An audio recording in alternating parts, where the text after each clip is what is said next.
ఆయుష్ బాగున్నావా? బాగున్నానన్నా. తమ్ముడు, ఎలక్షన్ దగ్గరికి వచ్చారా? ఈసారి ఖచ్చితంగా మన పార్టీ గెలాలరా, బంపర్ మెజార్టీతో గెలాలి. తప్పకుండా అన్నా. డబ్బు తీసుకుని నీట్గా చక్కగా మన పార్టీని గెలిపించు. లేదన్నా, డబ్బు ఏం అవసరం లేదన్నా. నీకు వేస్తానని చెప్పాను కదా, వేస్తాను. నాకు డబ్బులు ఏం వద్దన్యా. నువ్వు ఊరికి తరపున ఊరికి మంచి చేయాలనుకుంటే 10 మంది పేదవాళ్ళకి సహాయం చేయన్నా. నేను నీ వెంట ఉంటాను ఇప్పుడు కూడా. తప్పకుండా చేస్తా తమ్ముడు.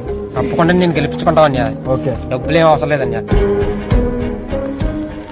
సర్పంచ్ గారితో మా సమస్యలన్నీ చెప్పాలి. ఏం తమ్ముడు ఎలా వచ్చా? అన్నా, మొత్తం మా ఇంటి ముందు డ్రైనేజ్ మొత్తం నిండిపోయి నీళ్ళన్నీ ఇంట్లోకి వచ్చేస్తున్నాయి అన్న. కొంచెం ఆ ప్రాబ్లం క్లియర్ చేయించన్నా. డ్రైనేజీ నిండిపోయిందా? మీ ఇదిలోని ఓ 10 మంది కలిసి 100 వేసుకుని దాన్ని క్లియర్ చేసుకోండి. ఇక్కడ పంచాయతీ